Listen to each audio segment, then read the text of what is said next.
불빛 푸른 동해바다. 떠오르는 해를 가장 먼저 맞이하는 도시 포항. 붉은 태양처럼 끓어오르는 용광로에서 철의 도시, 그 신화가 시작됐다. 4차 산업혁명 시대, 철의 도시 포항이 미래 산업으로 또 한 번의 비상을 준비한다.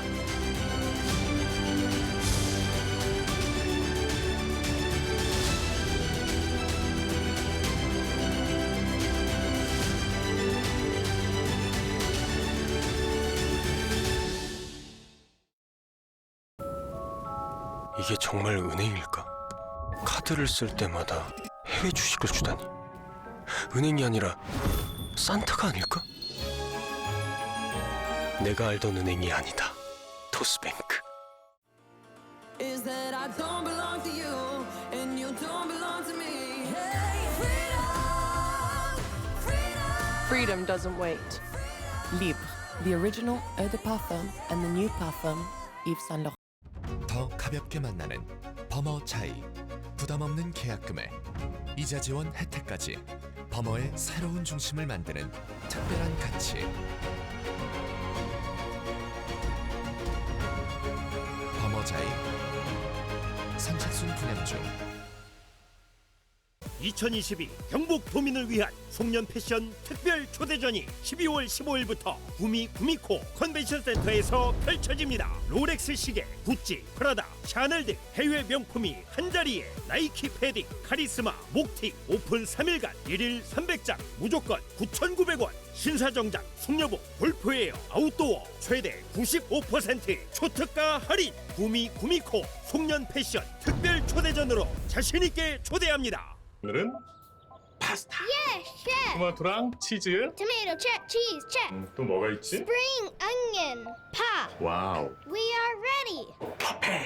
같이 먹을 거지? 지금 밥이 중요한 게 아니야. Yes. 한 판만 더 하자. 약속 시간 끝. 종료수 있고요. 좋아하는 게 많아지시길 잼을 시작하세요. 튼튼 영어로 노래하듯 배우고 잼 앱으로 약속하고 지키니까. BTV에서도 잼 앱에서도 I love 잼. 아직 엄마 왔어. 아니 엄마가 혼자 살수록 깨끗하게 하고 살려고 하지 않았니? 특히 화장실. 룰루 더블 케어는 살균력을 인증받은 전해수로 케어하고 구석구석 2배 더 강력하게 씻어주고 노즐은 버블로 또 한 번 더블로 케어해주니까 혼자 살아도 이렇게 깨끗한 거 아니겠습니까? 룰루를 쓴다는 건 관리 좀 받는다는 거니까 고웨이 룰루 비데 더블 케어. Was it honestly the best? Cause I just wanna see the next in the magic of the past. Memories let go, we never let go. Yeah, the past was honestly the best. On my best, what comes next? Maybe sing it till the more. We're gonna run to on the tomorrow. You and our best moment is yet to come.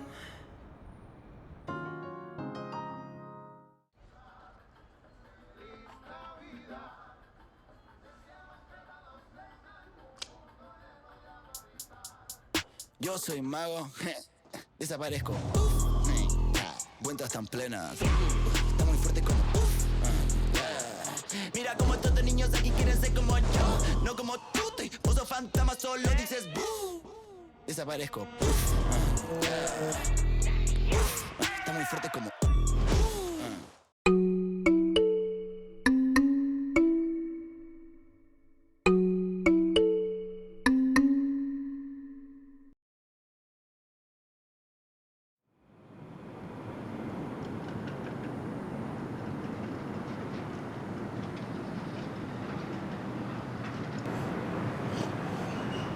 2003년에 처음 문을 연 포스코 역사박물관. 포스코의 어제와 오늘, 미래를 한눈에 볼 수 있는 곳이다. 영일 만에 황무지에서 일궈낸 세계적인 철강 신화. 대한민국 경제성장의 기적을 이끈 포스코의 시작이 이곳에 있다. 30여 년이라는 짧은 시간에 포항제철은 어떻게 세계적인 철강 기업이 되었을까? 이를 가능하게 한 포스코의 역사와 정신, 기업 문화와 비전까지 엿볼 수 있다.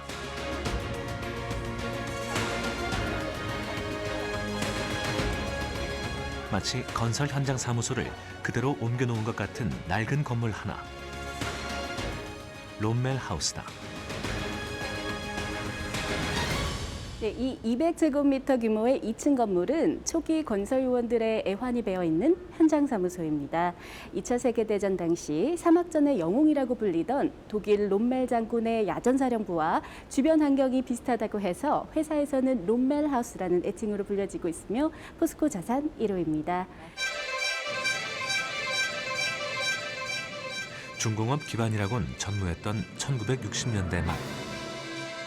모두가 불가능하다고 했지만 국가 주도의 과감한 결단과 불같은 추진력, 수많은 현장 노동자들의 땀과 헌신이 모여 그 불가능은 어느새 신화의 서막이 되었다. 그들에게 이곳은 건설 현장이었다기보단 전쟁터에 가까웠을 것이다. 롬멜 하우스는 그렇게 70년대 전국 곳곳으로 뻗어나가는 대한민국 중화학공업의 신호탄이었다.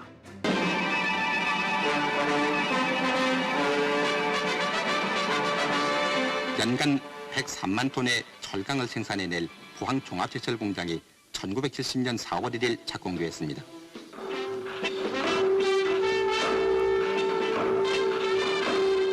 경부 고속도로 건설비보다 많은 680억 원의 예산. 경상남도 진주의 LH 토지주택 박물관.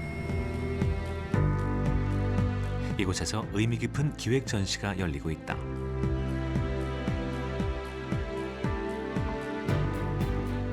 오래된 지도부터 최근 지도까지 다양한 우리나라의 지도를 볼 수 있는 전시회다. 조선시대의 지도는 통치의 수단이자 지식을 쌓는 도구로 활용됐다. 시대에 따라 달라지는 지역명과 도시 이름이 눈에 들어온다.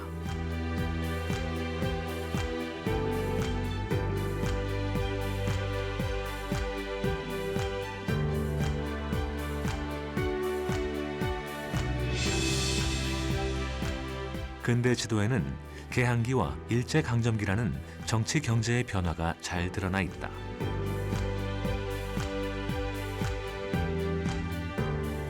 일제강점기에 제작된 이 지도는 대구 읍성이 강제 철거된 이후의 대구 시가지 모습이다.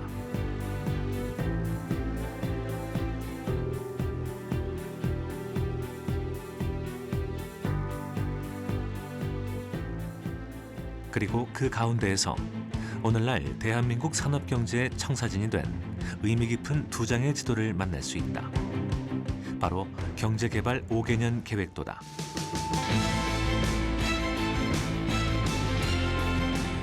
효율적인 국토 개발을 위해 제작된 이 지도에는 당대의 국가적 과업과 나아가야 할 방향이 잘 담겨 있다. 우리나라 국토건설 전체에 투입할 경비가 겨우 449억 5천만 원. 기간산업 육성이 당시 시급한 과제였음을 잘 보여준다. 아무 설명 없이 무심하게 그려진 구조물이 눈에 띈다. 롬멜 하우스다.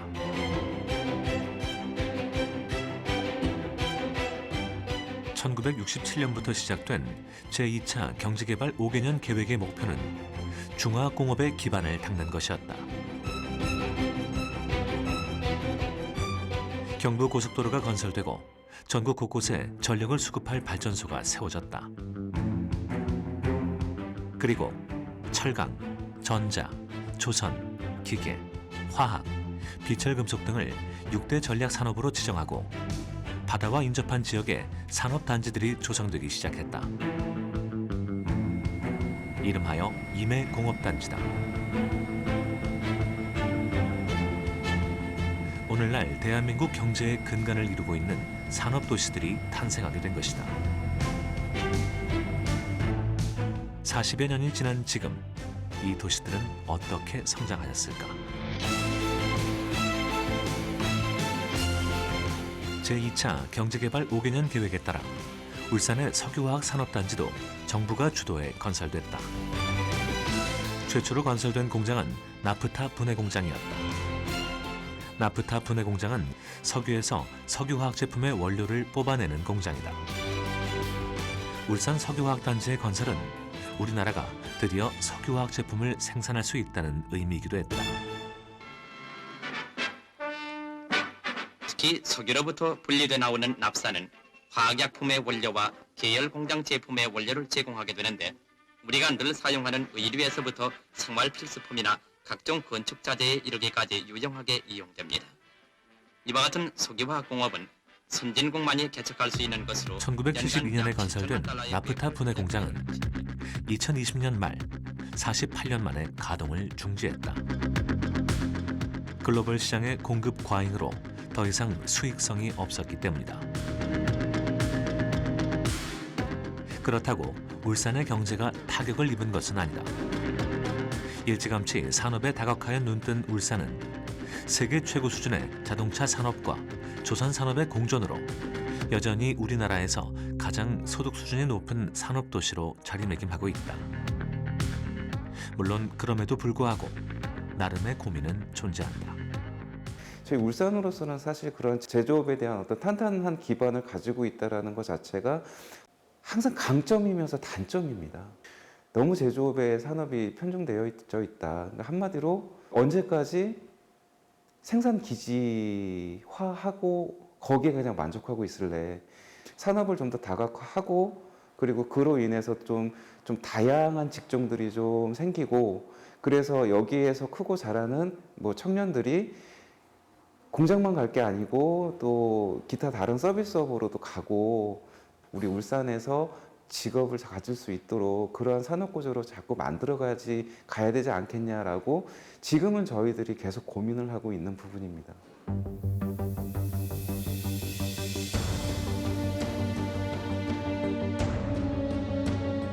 비슷한 시기, 당시 정부 교통부 산하의 국영기업이었던 대한조선공사는 임진왜란 때 이순신 장군의 전승지였던 거제도 옥포만에 조선소를 건설했다. 옥포 조선소였다. 한적한 농어촌이었던 거제도는 하루아침에 전국의 산업인력이 모여드는 조선도시로 급부상하며 조선 최강국 대한민국의 명성을 이끌었다. 하지만 울산과는 사정이 좀 달랐다. 1998년 외환위기도 견뎌낼 만큼 조선 산업이 연일 호황을 누린 덕분에 다른 산업에 눈을 돌릴 겨를이 없었다. 결국 거제도 2007년 미국발 금융위기를 넘어서진 못했다.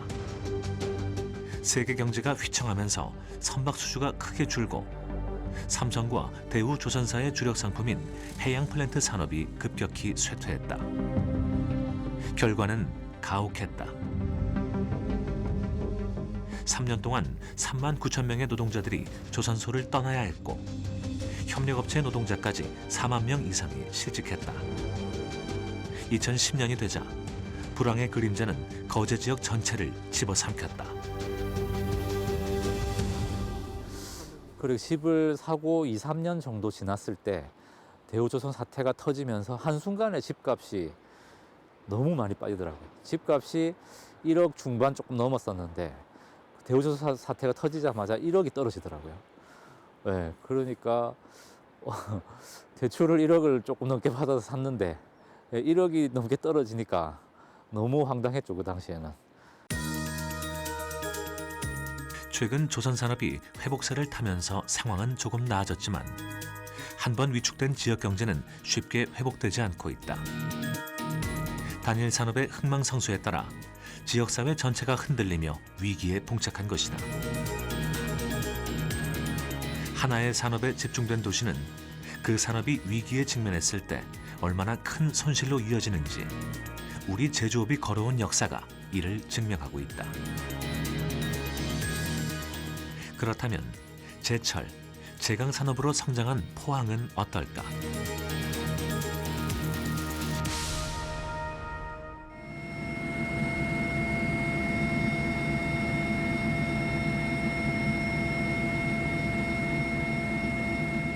대한민국 경제성장의 역사는 철의 역사다. 포항제철의 용광로를 흘러나온 쇳물이 국토를 잇는 도로가 되고 제품을 만드는 기계가 되고 선박이 되고 건물이 됐다.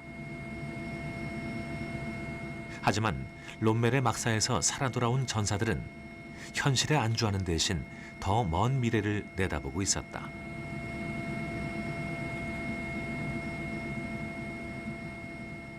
그러니까 늘 미래를 생각하는 거예요. 고부가 가치 연구, 기초과학을 해가지고 노벨상 수상자를 빨리 배출하고, 그 다음에 응용과학을 해가지고 고부가 가치 연구를 빨리 해야 된다. 철강은 언젠가는 사용화된다. 미국의 US 스틸이 US 엑소로 이름을 바꿨거든요. 왜 그러냐면 철강은 25%밖에 안 돼. 4분의 1밖에 안 되고 총 매출액 거의.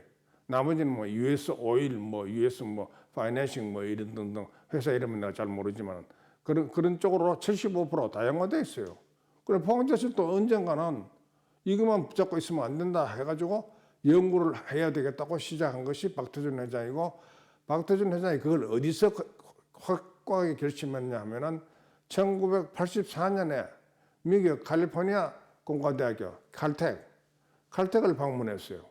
그래 가보니까 박태준 회장이 생각하던 건 딱 그걸 하고 있는 거라. 노벨상 수상자가 38명이고 그때 고부와 같이 연구를 해가지고 칼텍에서 연구해가지고 나온 회사들이 올리는 외형의 1년간 외형이 우리나라 1년 예산하고 거의 맞먹는 거라. 아 이거 이거다 라고 생각을 하신 거예요.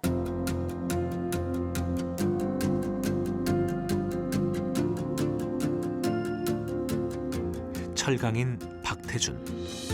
그는 포항제철 설립을 밀어붙이면서 대한민국 경제 신화를 견인했고 저개발국 성장을 위한 제도적 모델을 제시했다. 그리고 그는 누구보다 인재의 중요성을 잘 알고 있었다. 1986년 포스코는 미래를 위한 중대한 결단을 한다. 포항공대와 포항산업과학연구원 리스트의 설립이다. 어떻게 1986년이라는 때를 봤느냐. 이렇게 역사적으로 보면 1985년 근처에서부터 시작해서 우리나라의 국가연구비가 시작됩니다. 증가하기 시작하고 굉장히 빨리 증가합니다. 그러니까 이 대학이 만들어졌을 때 국가가 정말 연구를 하는 대학이 필요로 했을 때라는 거죠. 만일 86년에 저희가 설립되지 않고 한 80년에 설립되든지 90년에 설립되었다 그래도 이렇게 성공하기 어려웠을 겁니다. 연구비가 막 쏟아지기 시작하는 그 순간에 저희 대학은 만들어졌고 그 사명의식이 같이 실현될 수 있었던 그런 그 베이스가 된 겁니다. 그때가. 포스텍은 과학기술 연구와 교육을 목적으로 설립된 국내 최초의 연구 중심 대학이다. 철저히 소수 정예를 지향하며 짧은 역사, 비영어권 국가, 비수도권 소재 대학이라는 불리한 여건에도 불구하고 국내는 물론 아시아의 대표적인 대학으로 성장했다. 저희 대학의 건학 이념은 소수 정예를 뽑아서 아주 질 좋은 교육을 하고 세계적인 연구를 해서 그 결과를 가지고 국가와 인류에 봉사한다 이렇게 되어 있습니다. 그러니까 우리는 뭐 많은 사람을 교육하는 것도 아니고 일반적인 연구를 하는 것도 아니고 최고 수준의 연구를 해서 그 결과를 반드시 사회에 환원을 해야 되는 그 뚜렷한 목적을 가지고 있기 때문에 사실 저희가 처음 여기 왔을 때보다는 온 다음에 훨씬 더 소명의식이 커졌다고 할까요? 기업의 총수가 그 기업의 미래를 위해서 투자할 수는 있으나 대학이라고 하는 것은 국가나 사회를 위한 것이지 어느 기업을 위한 것이라고만 보기는 상당히 힘들지 않겠습니까? 그런 학교 법인을 만드셨고 또 우리 연구소도 사실은 포스코의 기업 연구소 역할을 하지만 초창기부터 비영리 재단법인, 일종의 공익법인으로 연구소를 만드셨어요. 그래서 지금도 포스코 그룹의 연구를 한 70% 하고 있고 일반 산업기술 그리고 정부로부터 의뢰를 받은 정부 과제를 한 30% 창립 이래 이렇게 해오고 있습니다. 그렇다는 얘기는 애초부터 내가 만든 기업, 우리 기업만을 위한 연구소나 학교를 만들고자 하시지는 않았다는 점에서 보면 요즘 유행하는 뭐 기업의 어떤 사회적인 책임이나 또 유행하는 ESG나 이런 것들을 먼저 실천하신 사례가 아닌가 그렇게 생각을 합니다.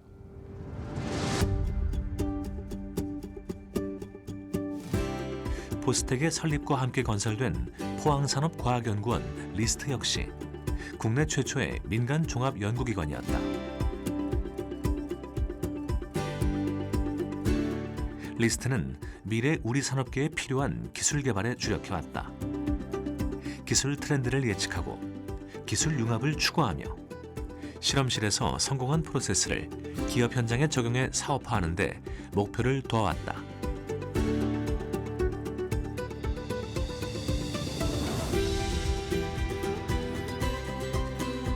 산학연이라는 단어조차 생소했던 시절, 같은 공간 안에 포스코, 포스텍, 리스트로 연계되는 산학연 네트워크의 구축은 많은 기업과 대학에 영감을 주었다.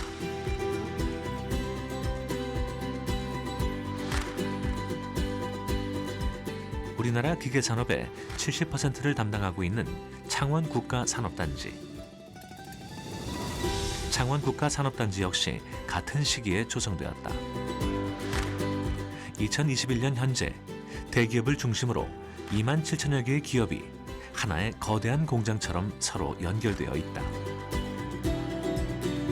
총 면적 2만 5천 제곱미터, 고용인원 12만 4천 명, 연간 생산액만 54조 원에 달한다. 이곳에서 최근 주목할 만한 실험이 진행되고 있다. 과거에 이제 우리 산업단지는 우리나라의 제조업의 생산 공장에 입지를 제공해주는 그런 역할들을 갖다가 잘 해온 것은 사실 맞는 역할인 것 같고요.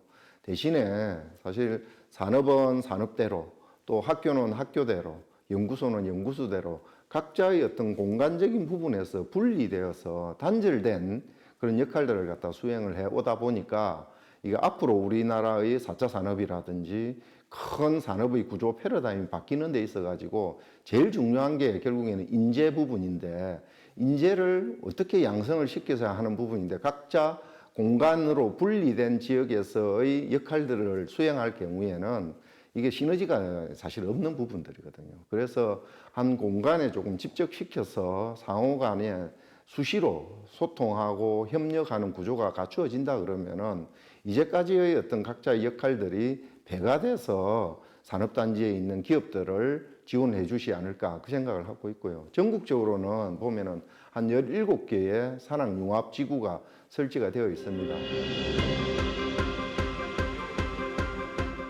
산학융합지구의 핵심은 산업단지 캠퍼스. 산업단지 안으로 대학 캠퍼스를 이전시키는 것이다. 산업단지와 대학을 공간적으로 통합하고 현장 중심의 산학융합형 교육 시스템이 도입돼 연구개발, 인력 양성, 고용이라는 선순환 체계를 구축하는 것이다. 경남 창원 산학융합지구 내에는 경상대, 경남대, 마산대 기계 관련 학과가 들어와 있다. 학생들은 이곳에서 정규 수업과 실습은 물론 산업단지 내 기업 현장에서 학습도 병행하고 있다. 이미 35년 전 우리나라 최초의 연구중심대학과 최초의 민간종합연구기관을 설립해 기업과 대학, 연구소의 협력 네트워크를 완성한 포항. 미래를 내다본 그들의 해안이 우리 산업의 새로운 지평을 열었던 것이다.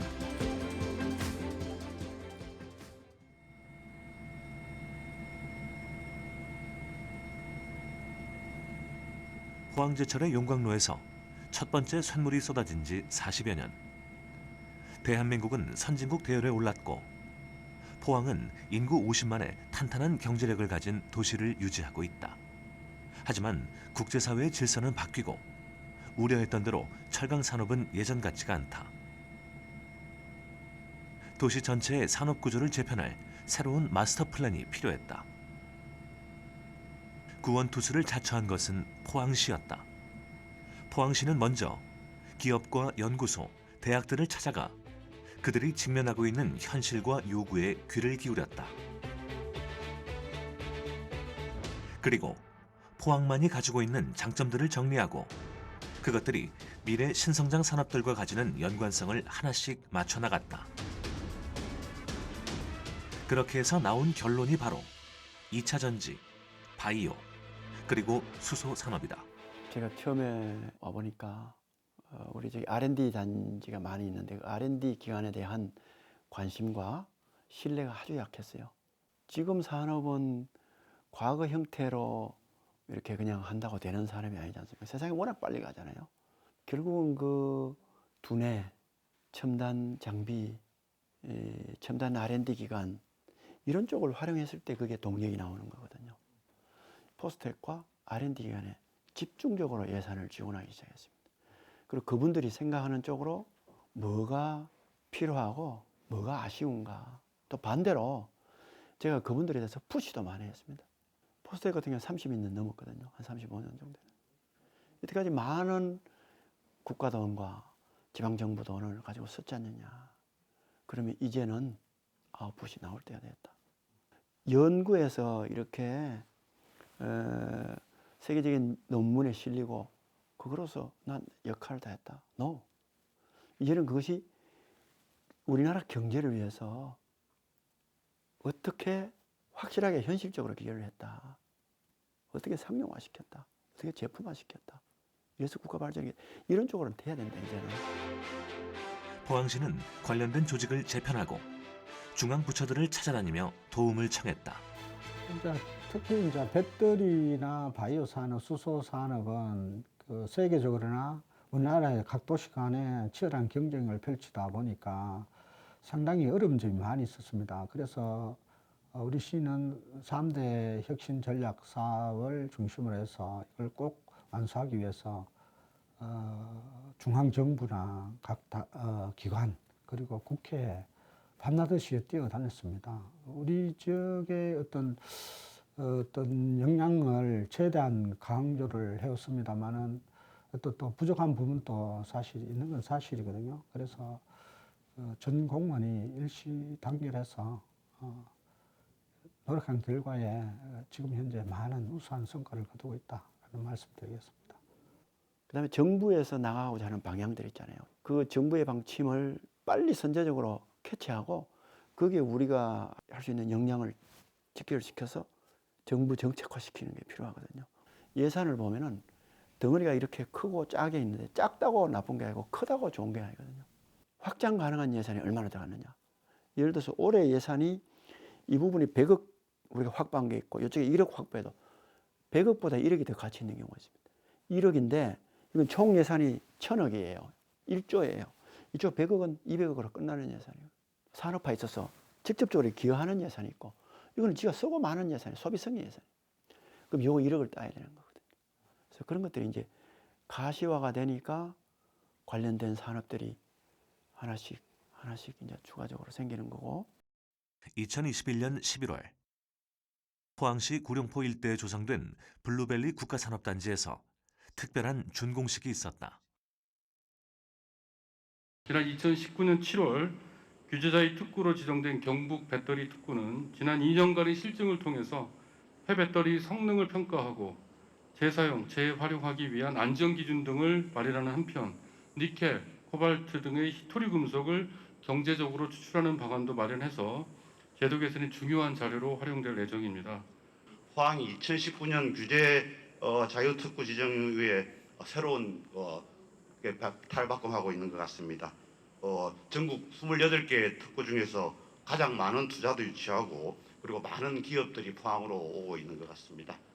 이번 종합관리센터 준공으로 포항은 국내 최초로 전주기 배터리 리사이클링 산업 생태계를 구축한 도시가 됩니다. 우리 경상북도도 포항이 K 배터리를 선도하는 2차 전지 허브, 창업 후보로 도약할 수 있도록 최대한 지원하겠습니다. 불량인 거는 완전 방전하여서 재활용 업체로 보내고 정상인 것은 배터리 잔존가치 평가하는 이 시스템으로 넘어갑니다. 최근 전기자동차 시장이 급부상함에 따라 가장 주목받는 산업이 바로 배터리 산업이다. 한 번 사용하고 버려지는 보통의 배터리와는 달리 전기자동차용 배터리는 방전 후에도 다시 충전해서 반복적으로 사용할 수 있어야 한다. 우리는 이걸 2차 전지라고 부른다. 아무래도 포스코가 갖고 있는 장점 중에 하나는 원료, 광석에서 리튬을 추출하는 원료도 하고 있었고요. 니켈을 또 그 원료화하는, 자원화하는 그런 기술도 보유하고 있습니다. 그래서 이러한 그 원료를 바탕으로 해서 이거를 활용할 수 있는 게 바로 이제 양극재가 되겠고요. 또 이런 양극재가 이제 배터리 쪽으로 셀사로 가게 되면 또 이 셀이 나중에 가서는 또 수명을 다하게 되면 또 재활용해서 다시 원료로 그 환원시키는 게 가능하거든요. 그래서 이러한 전주기에 걸쳐서 그 포스코가 상당히 기술적으로 강점이 있기 때문에 또 이 부분에 대해서 이제 포스코가 철강 이외에 제2의 또 사업으로서 하게 된 계기가 된 거죠. 내연기관 자동차의 핵심이 엔진에 있었다면 전기 자동차의 핵심 기술은 배터리에 있다. 배터리의 성능은 자동차의 출력과 직결되고 배터리의 효율은 바로 전기 자동차의 연비에 해당한다. 2차 전지는 양극재와 음극재, 분리막과 전해질로 구성되는데 이 중 양극재는 배터리의 용량과 출력을 결정하고 음극재는 충전 속도와 수명에 관여한다. 지난 2019년 7월 포항의 영일만 산업단지와 블루밸리 산업단지 2개 구역이 정부로부터 배터리 리사이클링 규제자유 특구로 지정받았다. 오는 2023년까지 진행되는 이 사업에는 261억 원이 투입된다. 또 포항시는 2021년 5월에 블루밸리 국가산단에 전기차 사용 후 배터리 자원순환 클러스터 조성 사업을 유치하는 데 성공했다. 국비 457억 원에 포항시비 30억 원이 투입된 국가전략 그린 뉴딜 사업이다.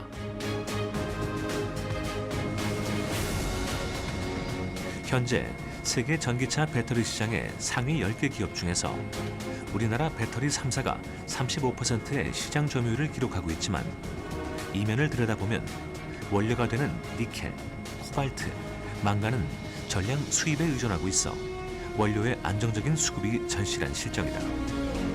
그래서 원재료를 생산하는 기업의 유치는 반가운 일이 아닐 수 없다.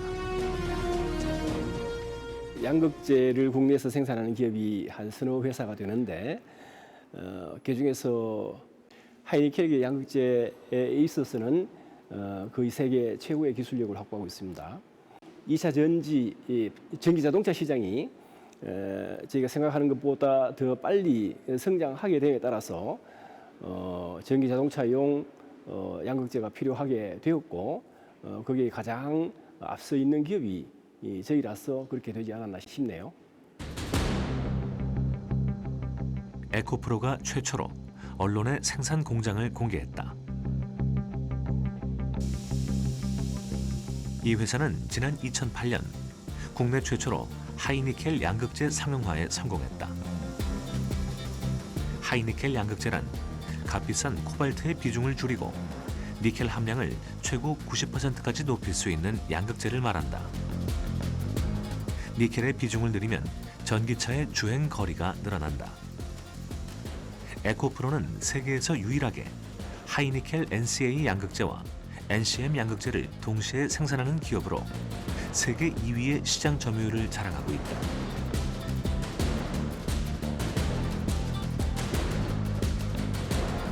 최첨단 배터리 기술을 갖춘 에코프로가 포항에 새 둥지를 튼 배경은 무엇일까? 바다를 끼고 있는 포항의 입지와 포항시의 적극적인 노력이 있었기 때문에 가능한 일이었다. 그 포항 캠퍼스 중심으로 얘기를 하자 그러면 처음에는 2025년까지 약 1조 7천억 원을 투자를 해서 여기에 양극 소재 15만 톤 생산한다. 관련 산업도 같이 더불어서 이제 발전시키고 그런 계획을 가지고 있었었는데 올해 이제 다시 이제 수정 사업 계획을 수립하면서 2026년까지 2조 2천억 원을 투자해서 여기 약 한 20만 톤의 양극재를 제조하는 생산 시설을 갖춘다. 이렇게 이제 계획을 바꿨고요. 그게 전기자동차 한 대당 승용차 기준으로 평균 한 100kg 정도의 양극재가 필요하거든요. 그래서 20만 톤의 양극재 같으면 200만 대의 전기자동차를 생산하는 데 필요한 양극재를 생산해낸다. 우리가 그렇게 이제 볼 수 있겠습니다.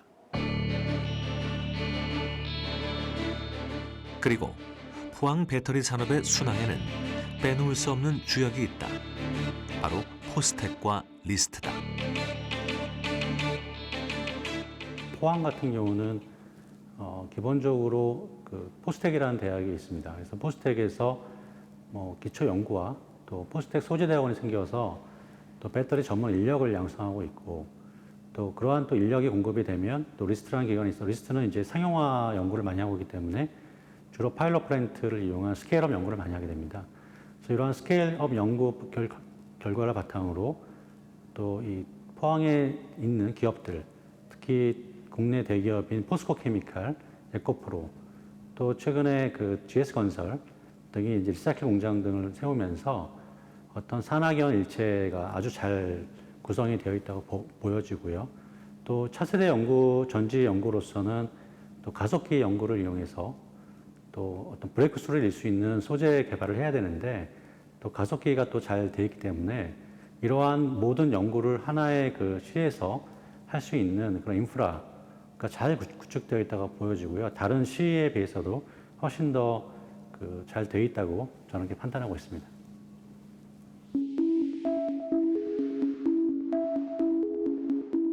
포항에는 우리나라 유일의 3세대, 4세대 방사광 가속기가 있다. 거의 모든 첨단 과학에 활용되는 신의 현미경, 과학의 눈이라고 불린다. 작동 원리를 잠시 살펴보면 먼저 선형 가속기의 전자총이 전자를 발생시켜 가속관으로 쏜다. 이때 전자는 빛의 속도에 근접하면서 30억 전자볼트의 강력한 에너지를 갖게 되는데, 이 에너지는 저장링으로 들어가 방사광을 방출하게 된다. 방사광은 N극과 S극 자석이 교대로 배열된 삽입 장치를 통해서도 만들어지는데, 이때 전자는 물결처럼 휘어지면서 더욱 강력한 방사광을 생산한다. 이렇게 만들어진 방사광은 빔 라인을 통해 실험 장치에 도달해 물질의 구조를 촬영한다. 방사광 가속기는 기초 연구는 물론 철강, 반도체, 배터리, 신소재, 청정에너지, 바이오 신약 개발까지 미래 과학 연구에 있어서 없어서는 안 될 첨단 연구 시설이다. 저희 포항가속기연구소는 여러분들이 알고 있는 모든 분야의 과학기술자들이 다 옵니다. 1년에 연간 오시는 연구자가 7,000명 정도가 방문을 합니다. 한 2,000개가 넘는 과제 신청이 매년 들어옵니다. 그중에 약 1,000개가, 절반 정도가 배터리 관련한 연구입니다. 배터리 산업은 지금 최근에 갑자기 어떻게 드러난 게 아니고요. 거의 20년, 30년 전부터 배터리하고 에너지 소재하고, 저희 태양열 전지판이라든가 이런 것들 있죠. 그 두 개가 거의 동일한 걸로 보셔도 되는데요. 그런 연구들이 진행이 됩니다. 왜 포항가속기에 오시냐면요. 다른 실험실이나 다른 장비로는 할 수 없는 연구가 포항에서는 가능합니다. 바이오 분야도 마찬가지입니다. 거의 25년 이상의 방사광 실험 동안 질병 단백질의 구조를 약 2,000개 이상 분석했습니다. 예를 들면 셀트리온에서 레키로나주라고 국내 유일한 치료제가 있거든요. 그 부분은 작년 2020년 초부터 셀트리온에서 연구를 여러 번 했고, 그 결과를 올해 1월 달에 2021년 1월 달에 논문 발표하고 언론에 발표하고 그 이후에 저희도 이제 발표를 하게 됩니다. 방사광 가속기를 이용하면 살아있는 세포 속에서 단백질 같은 생체 분자가 움직이는 모습을 순간순간 포착할 수 있고 생체를 훨씬 정교하게 모방하는 기술 개발이 가능해진다. 효과가 뛰어난 신약을 만들 수 있고 치매와 당뇨 같은 난치성 질환이 일어나는 원리도 밝힐 수 있다. 현재 최고 수준의 방사광 가속기는 세계적으로 17기가 운영 중이고 12기가 새로 건설 중이다. 하지만 그들 중 가장 뛰어난 성능을 자랑하고 괄목할 만한 성과를 낸 것은 포항의 방사광 가속기. 지난 2017년에는 미국과 일본에 이어서 세계에서 세 번째로 4세대 광원을 생산하여 제공하는 등 포항 방사광 가속기의 진화와 활용은 갈수록 커져가고 있다. 그 연구의 질을, 품질을 비교하는 그 데이터가 여러 가지들이 있는데요. 가장 흔히들 알고 계신 임팩트 팩터라는 거 있거든요. 네. 저희가 작년 기준에 임팩트 팩터가 9.1이 넘었습니다. 저희 국내의 R&D 평균은 3점 초반대입니다. 그러니까 국내 평균의 성과보다 3배 이상 좋은 연구 성과가 나온다는 거고요. 해외의 분들에게 그 숫자를 내놔도 깜짝 놀랍니다. 더구나 지금 마침 그 미국에 있는 가속기가 쉬고 있거든요. 쉬고 있고 일본에 있는 가속기보다는 저희 거가 성능이 20배가량 좋습니다. 위치 정확도, 에너지의 안정도, 심지어 빛 밝기조차도 저희 포항께 더 좋습니다. 그래서 외국 분들이 미국은 지금 미국 나라에서 연구자들을 해외에 보내지 않고 있거든요. 거의 원격으로만 실험하는데 유럽 분들은 지금 와서 실험을 하십니다. 국내에 와서. 지금 국내에 오시면 2주 격리해야 되잖아요. 네. 공항 근처에서 2주 격리하고 포항에 와서 실험하고 돌아가시는. 요 좋은 장비를 가져다 놓으면 좋은 연구자들이 전 세계에서 찾아옵니다. 내가 굳이 열심히 선전할 필요가 없어요. 네. 그래서 지금은 제가 좀 자부심을 가져도 되는 정도의 아주 좋은 시기입니다. 저희한테. 네. 방사광 가속기를 통한 연구는 바이오 신약 개발의 필수 요건이다. 포항에 방사광 가속기가 있다는 것은 바이오 산업이 포항의 미래 신산업이 될 수밖에 없는 이유이기도 하다.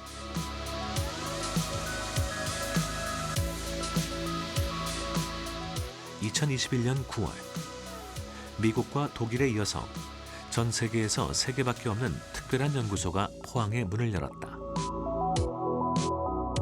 바이오 산업의 핵심 장비인 극저온 전자현미경. 이 현미경을 개발한 공로로 3명의 과학자는 2017년 노벨 화학상을 수상했다. 그렇죠. 그러니까 우리 목표는 이제 비슷합니다. 목표는 이제 그 세포에서 중요한 역할을 하는 단백질이 어떻게 생겼는지 보자. 그게 목표고 그걸 또 활용해서 신약 개발에 활용해 보자. 이게 또 목표인데 단백질에 따라서 표적 단백질이 뭐냐에 따라서 가속기가 유리할 때도 있고 전자현미경이 유리할 때도 있거든요. 전자현미경 자체는 옛날 지금 원리는 똑같아요. 근데 극저온이라는 말을 붙이는 이유가 샘플이 이제 전자를 맞으면 망가지는데 그걸 온도를 한 영하 180도 이렇게 낮추면은 그게 좀 덜 파괴가 되거든요. 그 기술들이 또 합쳐지고 그런 기술이 합쳐지면서 이제 새로운 전자현미경 기술이 된 거죠. 그래서 생체 시료에 쓸 수 있는 전자현미경이 된 겁니다. 그래서 그걸 극저온 전자현미경이라고 부르고요. 비교적 최근 테크닉입니다. 한 10년도 채 안 됐고요. 코로나 백신에서 굉장히 중요한 역할을 했습니다. 그러니까 코로나 백신 만들려면 이제 코로나 단백질을 mRNA 형태로 넣어주든지 뭐 어떤 형태로 넣어줘야 되는데 그게 이제 코로나의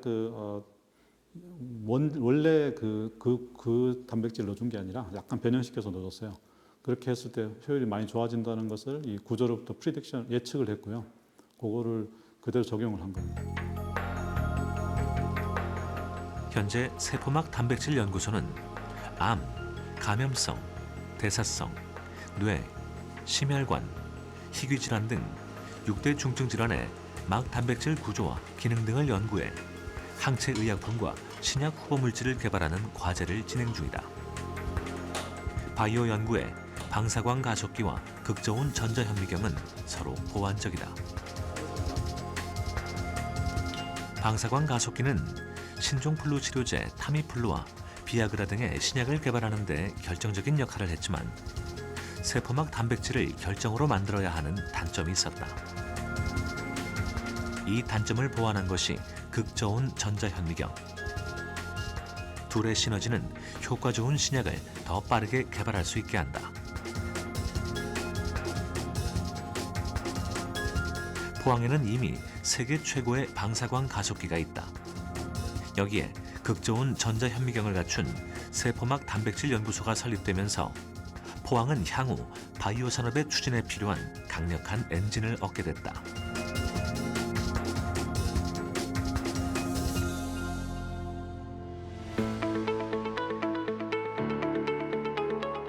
포항 하면 철강이 먼저 떠오르는 대부분의 사람들에게 신약 개발과 바이오 산업은 다소 의아스러울 것이다.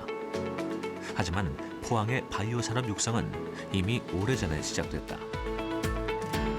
이곳은 포스텍 생명공학 연구센터의 동물 실험실. 실험 동물이 300여 종 사육되고 있고 세계에서 하나밖에 없는 무균 무항원 동물 시설이 구축돼 있다. 2000년에 설립된 생명공학 연구센터는 분자의학, 식물 바이오텍, 나노바이오텍 등 3대 분야를 중점적으로 연구하며 생명공학 연구 결과를 사업화하는 데 초점을 맞추고 있다. 이 센터의 목적은 딱 두 가지입니다. 첫 번째는 아카데믹한 그런 연구를 서포트하는 그런 시설이죠. 그 두 번째 목적은 그거에 더해서 생명과학 연구센터는 실제로 아카데믹하게 나온 그런 연구 결과들을 실제로 산업화하는 데 도움을 줄 수 있도록 하는 그런 또 하나의 역할이 있습니다. 그래서 실제로 생명과학 연구센터에는 벤처 기업들을 인큐베이션을 하고 있거든요. 현재 이 포스텍 생명과학 연구센터를 거쳐간 벤처들 혹은 여기 지금 우리가 인큐베이션하고 있는 벤처들이 한 10여 개 있는데 그중에 3개는 벌써 코스닥 상장이 됐고요. 그다음에 그 3개 중에 2개는 사실은 시총이 1조가 넘는, 그래서 우리가 바이오 산업을 끌고 가는 그런 굉장히 중요한 역할을 하고 있다, 이렇게 말씀드릴 수 있을 것 같습니다. 바이오 산업은 탄탄한 인프라 못지않게 하나의 기술과 아이디어를 사업화하는 수많은 벤처 기업들의 등장이 중요하다. 바이오 오픈 이노베이션 센터는 개방형 혁신이라는 이름에 맞게 대학과 연구소, 벤처 기업들이 소통할 수 있는 공간으로 2020년 7월에 생명공학 연구센터 바로 옆에 문을 열었다. 현재 10개의 벤처 기업이 입주해 있다. 이 회사는 2017년 포스텍 연구실에서 창업한 기업으로 왕겨에서 셀룰로스를 추출해 생분해가 가능한 플라스틱으로 만드는 기술로 세계 10조 원의 시장을 겨냥하고 있다. 일단 인프라가 가장 중요하거든요. 저희는 소재 기업이어서 소재는 제품화를 할 수 있는 협업 파트너를 찾는 것이 되게 중요합니다. 근데 이 바이오 오픈 이노베이션 센터는 일단 포항 공대 안에 있고요.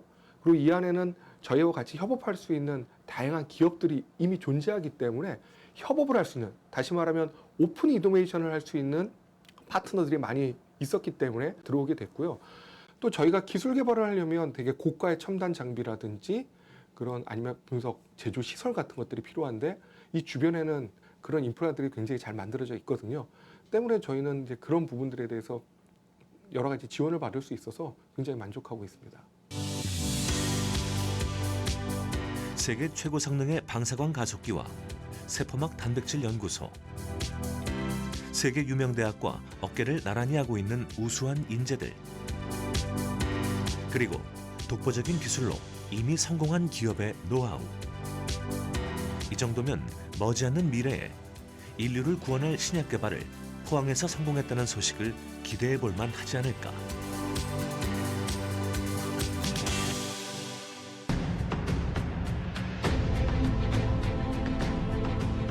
한국을 경제 강국으로 일으켜 세운 포항의 철강 산업. 지금 포항은 고도화된 철강 산업과 함께 2차 전지, 바이오를 필두로 첨단 과학 기술을 바탕으로 하는 4차 산업혁명 이후의 미래를 바라본다. 그런 점에서 포항이 좋은 모델이라고 저는 개인적으로 생각을 하는 게 포스텍을 비롯한 굉장히 많은 소규모 방사능 가속기, 그다음에 뭐 세포막 단백질 연구소, 로봇 연구소, 나노 연구소, 뭐 또 저희 연구소 이런 크고 작은 그 연구소와 그 연구를 하는 젊은 연구인들 이제 인재들이 모여 있는 곳이기 때문에 여기서 어느 정도 사업을 일으켜서 성공하는 사례를 보여주는 것이 굉장히 중요하다. 저희는 진작부터 기업이 단순히 뭐 이익을 추구하는 그런 목적뿐만 아니고 우선 기본적으로는 이제 우리 이 임직원들한테 잘 해줘야 되고요. 지역 사회, 국가 이런 데 충성을 해야 한다는 소위 이제 경영학에서 얘기하는 그런 어떤 기업의 역할 이런 거를 충실히 하자 그러는 게 충실히 해야 된다 그러는 게 우리 회장님의 경영 철학입니다. 그러니까 당연히 뭐 지역 사회와 같이 더불어서 공생한다, 상생한다 이렇게 생각하고 있습니다. 배터리 산업이 아마 반도체보다 훨씬 더 커질 겁니다.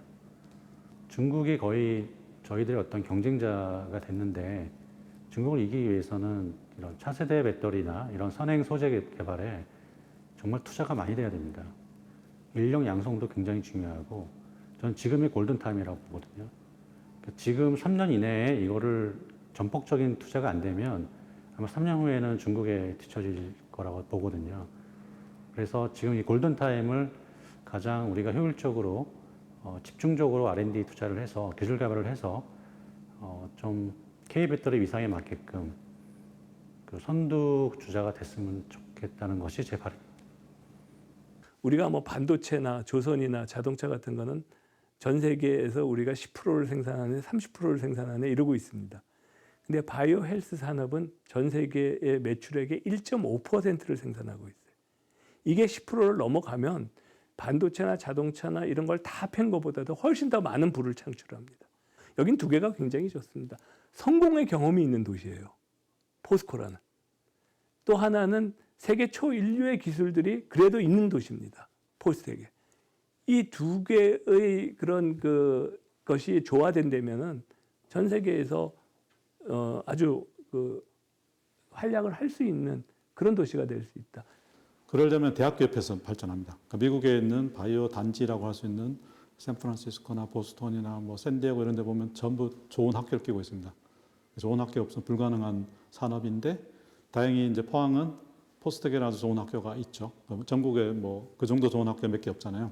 그런 의미에서 굉장히 유리한 산업 분야라고 생각되고요. 포항에서 한번 배팅을 해볼 만한 아주 좋은 산업이라고 생각합니다.